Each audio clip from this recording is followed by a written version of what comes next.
Today I will show you a drama, mystery, fantasy film from 2019, titled Super Me. Spoilers ahead. Watch out and take care. Sang-Yu is a lonely, poor scriptwriter with no job, no friends, and dead parents.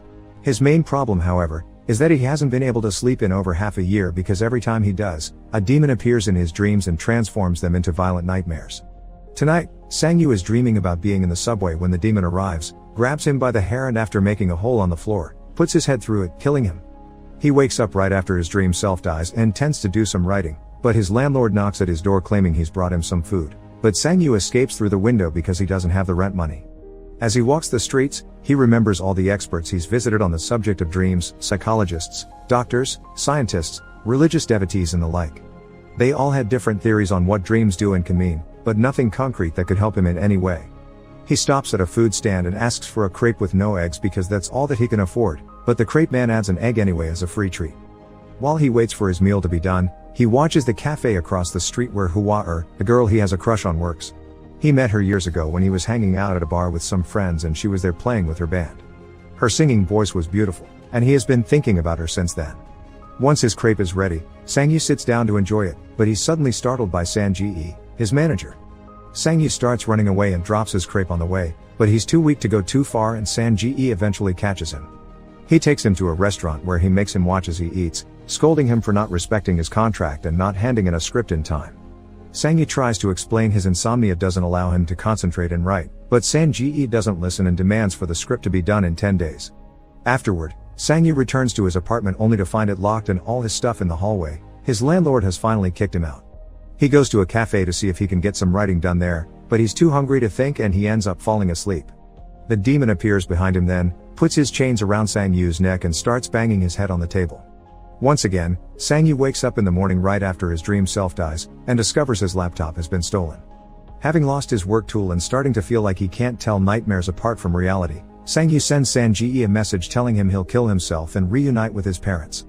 He chooses the roof of the building across Hua's cafe and watches her as he steps onto the edge, ready to jump, but the crepe man interrupts him by offering him free food. The man joins him on the roof and while Sang-Yu eats, he tells him about people's different views on death and dreams, and reaches a simple conclusion. When Sang-Yu is having these nightmares, he should tell himself I'm dreaming to be able to get out of them faster. Sang-Yu stays on the roof watching Hua until night falls, then he sells his cell phone in order to get some money to buy food. He goes to a convenience store, where he considers stealing some things but changes his mind when he notices he's being watched. The food he purchases is eaten outside the store, where Sang-Yu is shocked to be suddenly approached by Hua, who shows concern for him.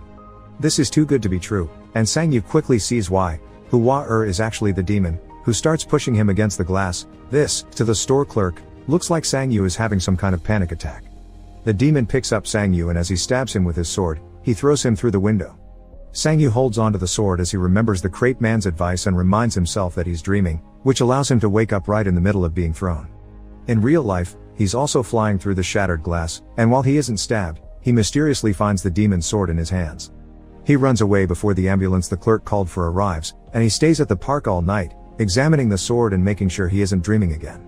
In the morning, he goes to the flea market to sell it, and all the buyer's eagerness to buy makes him realize he has something valuable in his hands. So instead, he decides to go to a pawn shop, where they pay him the sword's actual value, 20,000. Sang-Yu wastes no time and starts spending it. He gets a new computer, eats at a nice restaurant, and stays at a fancy hotel. When night falls, he takes some sleeping pills and waits for his usual dream to kick in. This dream is also happening in the hotel, so he leaves his room and explores the hallway, grabbing a vase and saying I'm dreaming. But nothing happens. He decides to explore a little more and that's when the demon appears, chasing after him with a giant gold axe. The demon hits him with his weapon and tosses him around, causing quite a number of injuries, but after a few hits, Sang-Yu manages to grab the axe and says I'm dreaming. Once again, he wakes up with the weapon in his hands and no wounds to be seen. The axe is sold at the same pawn shop and the money is immediately spent again. Sang-Yu gets nice clothes, a new car, and spends the night drinking with some women at a bar. When he returns to his hotel room though, he doesn't let them come inside with him, he just gives them money for a cab before going to bed. Tonight he's trying a new trick. He looks at pictures of an important museum on a book before falling asleep, and the trick works, because the dream happens in the same exact place he saw in the photographs. Sang-Yu looks around, admiring all the antiques, before sitting to wait for the demon to arrive. This time it arrives with a firearm, which goes against his plan. Sang-Yu begins running and dodging the bullets, but eventually the demon catches up with him and kills him. Sang-yu wakes up in his hotel bedroom, but since he didn't manage to grab anything, he doesn't want to leave the job unfinished, so he swallows a sleeping pill. Back in the dream, he begins running again, and after dodging a couple of bullets with a particular exceptional jump, he grabs 2 antiques before saying "I'm dreaming" and waking up. This time, Sang-yu takes the treasures to professional antique dealers that make business with rich collectors. He gets 2 million for them and some questions about his methods, but thankfully he manages to dodge them all. When he's leaving the shop, he's approached by an angry Sang-ji, who had thought he was dead. Sang-yu invites him to eat at a fancy restaurant and pays him back the money he had given him for the script, telling him he doesn't write anymore. The next day, he finally enters Hua Er's cafe, and after ordering a latte, he asks her if she recognizes him, but she doesn't. He also asks her why she's selling the cafe, and she explains it's because she has no clients and the shop only creates debt. Later at night, Sang-yu gets drunk while having dinner with Sang-ji, who wants to know the secret to his success. Sang-ji takes Sang-yu back to his hotel room, and after putting him into bed, he pretends to leave, only to come back and look at Sang-yu's wallet and checkbook. He's suddenly startled when Sang-yu wakes up with gold chains in his hands, and now that he knows the secret, begs his friend to let him help him with this new business of his, which Sang-yu considers for a while. The following day, Sang-yu buys Hua Er's cafe and tells her he still wants her to run it. They can share the earnings, but he'll be in charge of covering the losses. To show how grateful she is, she invites him to dinner, where they discuss their new shared business, and Hua expresses her suspicions of Sang-yu wanting more out of this deal than just money. From then on, Sang-yu goes into dream adventures regularly while Sang-ji protects his sleeping body. Some of his dreams include, for example, robbing a bank, where he shows how much control he's learning to have over his powers. He's starting to fight the demon back, and he can move objects around with his mind. He also starts bringing bigger objects back, like a red car. Sometime later, Hua Er's cafe is full of clients because Sang-yu has sent Sang-ji to pay people on the streets to come. He's also left a bag of money for the crate man as a thank you for the times he's shared a free meal with him. After the shop closes, Sang-yu goes for a walk with Hua, who guesses based on only a few words that he's a scriptwriter. Sang-yu begins to walk her home every day after work, and one night, he lets her drive the red car from his dream, which he tells her is for her. Such fortune makes her assume he's a very famous scriptwriter. While she drives through the night, Sang-yu remembers the day he met her. After her show, he saw her crying after a fight with her ex, and afterward, he followed her to the movies a couple of times. Sang-yu decides to take her to the movies in the present, which Hua accepts, but it also makes her wonder when they'll get to see a movie he wrote. Not wanting to be caught in his lie, Sang-yu writes a script for real and gives it to Sang-ji to read while he dreams. Since Hua is constantly in his mind, he dreams about being in bed with many copies of her, so he forces himself to wake up pretty quickly only to find Sang-ji crying at how good the script is. Their plan begins then. They sell the script to a movie company, offering them their own money to hire the biggest stars and make a huge success out of it. They even create a special dinner event to commemorate him, and he takes Hua as his +1. There's even a special presentation that goes over his career, which of course is made up, claiming he wrote many successful movies but he didn't take credit for them because he wanted to travel and see the world. A couple of days later, during a dream, Sang-yu discovers something very peculiar. There's the body of a monk meditating, and when he tries to take his belt, his hand disintegrates. He doesn't give up though, so once his hand is back, he tries again. As he removes the belt from the monk, the man moves to touch his chest with 2 smoking fingers, but Sang-yu doesn't look too worried about it. The usual demon doesn't show up, and the treasure and the monk disintegrate too. One night, Sang-yu takes Hua to the roof where he almost kills himself and shows her a fireworks show he's prepared especially for her.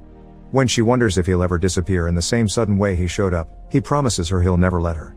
Afterward, they go to her apartment, and while she refreshes herself in the bathroom, Sang-yu practices a possible confession.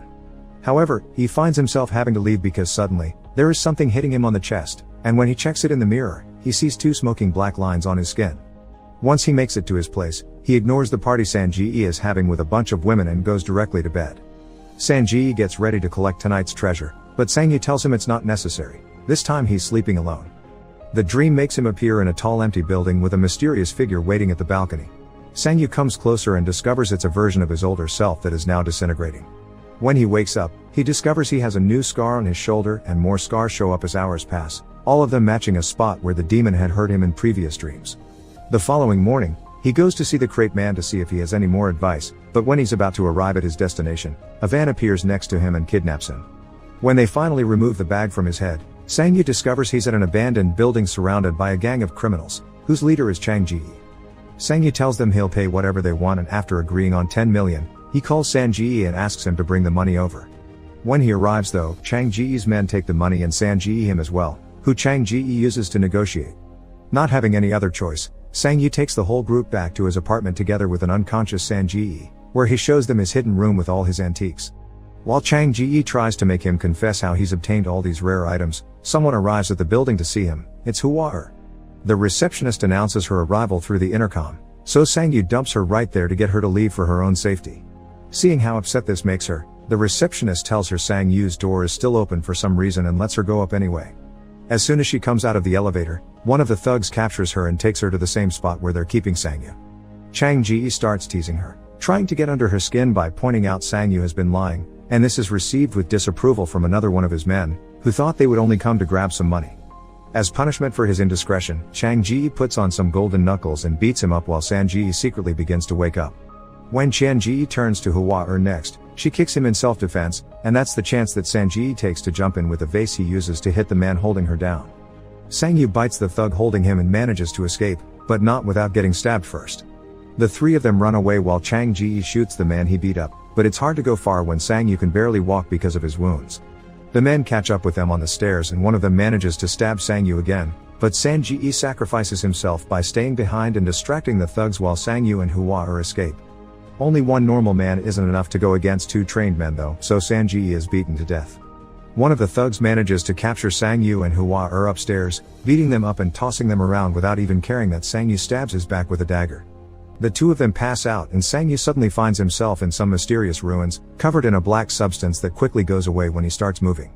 After looking around, he touches a glowing door arch and starts seeing a flashback of his life the last few months, including both real life and dreams, and even a version of him that was taken by the ambulance that night outside the convenience store. When that's over, he walks to an area with a giant crystal wall, which he starts hitting as he repeated "I'm dreaming" over and over until he passes out from blood loss. Suddenly, his body starts transforming, and Sang Yu finds himself becoming the demon. With the machete that appears in his hand, he starts hitting the crystal wall while picturing himself as the demon in various conversations that already happened but giving them a twist. Instead of sitting there and listening, in these versions he imagines, he hits his landlord in Sang Ji-yi for not being nicer to him. When the wall finally breaks, the demon comes out in Sang Yu's living room, where Sang Yu's body is waking up as well. The demon kills all the thugs without hesitation, even making his strange firearm appear when necessary. Then he comes after Sang Yu, ready to kill him as well, but he mumbles "I'm dreaming." And all the antiques he's brought from dreams start disappearing, both in his apartment and in the rich people's collections.